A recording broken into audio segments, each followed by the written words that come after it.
অর্থটা এমপিদেরকে দেওয়া হয়েছে এলাকার দুস্থ মানুষদেরকে দেওয়ার জন্য, সেটা বিভিন্ন খামে করে ছাত্রদল নেতাদেরকে সালামি দেওয়া হয়েছে। ফলে 40,000 কোটি টাকা ভোগ বরাদ্দ কার পকেটে যাবে, এটা একটা শঙ্কার জায়গা থেকে যায় এই সরকারের সময় বিশেষ করে। আর এই বিষয়ে আমরা চাই যে একটা স্বচ্ছতা নিশ্চিত করা এবং এটার একটা স্বচ্ছতা থাকুক যে এই বরাদ্দটা কোথায় যাচ্ছে, কিভাবে খরচ হচ্ছে। আর আমরা দেখেছি যে বিগত সংসদ অধিবেশনে সম্ভবত একটা তামাক আইন সংশোধন করা হয়েছে।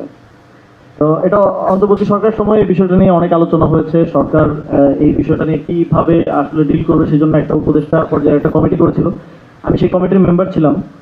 তো এই আইনের মাধ্যমে ভেপ এবং নিকোটিন পাউচকে বাংলাদেশে বৈধতা দেওয়া হয়েছে এবং আপনারা কিছুদিন পরে দেখতে পাবেন যে এখানে ব্যাট আছে, জেটিআই আছে, যেই তামাক দ্রব্য যারা বিক্রি করেন, ব্যবসা করেন, তারা এগুলো নিয়ে মার্কেটিংয়ে নামবেন। এই জিনিসগুলো হয়তো আমরা দেখতে পাবো। তবে একটা জায়গায় আমি একটু বলতে চাই, প্রথমত এটা তো আমাদের তরুণ প্রজন্মের জন্য ক্ষতিকর, আর দ্বিতীয়ত হচ্ছে যখন আমি ওই কমিটির মেম্বার ছিলাম তখন এই যে আমি বিভিন্ন প্রতিষ্ঠানের নাম দিলাম এবং এর বাইরেও আরো অনেক প্রতিষ্ঠান আছে, সবার কাছে তারা ওই কমিটির প্রত্যেক মেম্বারের কাছে তারা গিয়েছে। ওই কমিটির প্রধান ছিলেন অর্থ উপদেষ্টা, আমার কাছেও তারা এসছে। তাদের একটা প্রস্তাব ছিল যে আপনাদের কি লাগবে, জাস্ট এই ভেপ আর হচ্ছে নিকোটিন পাউচটাকে আপনারা ভ্যালিডেট করে দেন, এটাকে লেজিট করে দেন, আমরা এই ব্যবসাটা করি, আপনাদের কি লাগবে। তা আমি বিভিন্ন জায়গা থেকে শুনেছি তারা অন্তর্বর্তী সরকারের বিভিন্ন জনকে 100 কোটি 150 কোটি 200 কোটি টাকা অফার করেছেন। তো বিএনপি সরকার এত দ্রুত সময়ের মধ্যে আসলে কিসের কাছে বিক্রি হলো সেটা যেহেতু আমরা আগে দায়িত্ব ছিল আমরা বুঝতে পারি। যখন একটা অ্যাকশন নেওয়া হয় ওই অ্যাকশনের জন্য তো অফার আমার কাছেও আসছিল, আমি তো এটা অ্যাকসেপ্ট করিনি, কারণ এটা আমার দেশের স্বার্থে, আমার তরুণদের স্বার্থের জন্য ক্ষতিকর হতে পারে। আপনি যখন অ্যাকসেপ্ট করেন তখন নিশ্চিতভাবে আপনি একটা ডিল মেকিং, ওই ডিল মেকিং এর অফার তো তখন যারা দায়িত্ব ছিলেন তাদের কাছেও এসছে। তো এটা একদম স্পষ্ট বোঝা যায় যখনই একটা উদ্যোগ গ্রহণ করা হয় এটা কি কেন গ্রহণ করা হচ্ছে। যখনই একটা মানুষকে পোস্টিং করা হয় ওই মানুষটা তো আমার কাছেও পোস্টিং এর জন্য আসছিল, ফলে এটা বোঝা যায় আর কি। তো আমরা হয়তো জানতে পারবো সামনে যে কিভাবে এই ডিলগুলো হচ্ছে। আর এদিকে আমরা সাম্প্রতিক বিভিন্ন আমরা গভর্নরের নিয়োগ দেখেছি, আমরা আর্থিক খাতে এসালামদের ফিরে আসা দেখছি।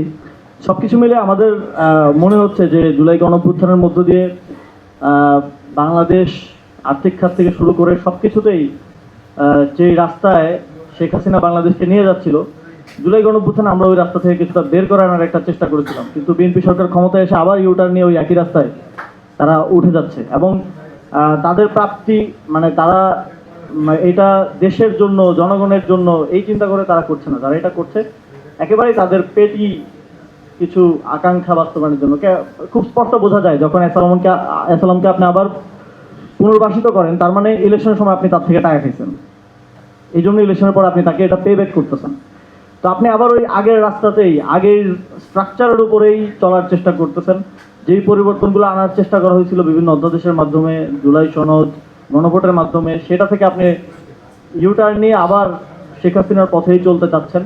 তো ফলে আমরা যেই এক দফা দাবি দিয়েছিলাম যে শেখ হাসিনার পতন এবং ফ্যাসিবাদী ব্যবস্থার বিলোপ, ওই প্রথম পতনটা হয়েছে, ব্যবস্থার বিলোপটা হয় না। ওই ব্যবস্থার উপরে আপনারা এসে বসে গেছেন। তো আমাদের ওই গণঅভ্যুত্থানের ট্রেন তো ছেড়ে দিছে, এই ট্রেন তো আর পিছনের দিকে যাবে না, এটা তো পিছনের দিকে যাওয়ার কোনো সুযোগ নেই, এটা সামনের দিকেই যাবে। তো ওই ব্যবস্থার বিলোপ হবেই। এই ব্যবস্থার মধ্যে যেই বসে থাকুক, আজকে বিএনপি বসে আছে, কালকে যদি এনসিপিও বসে থাকে, এনসিপিও যদি ওই একই ব্যবস্থার উপরে চলতে চায়, তাহলে এনসিপিকেও বাংলাদেশের মানুষ প্রত্যাখ্যান করবে এবং বিএনপিকেও বাংলাদেশের মানুষ প্রত্যাখ্যান করবে।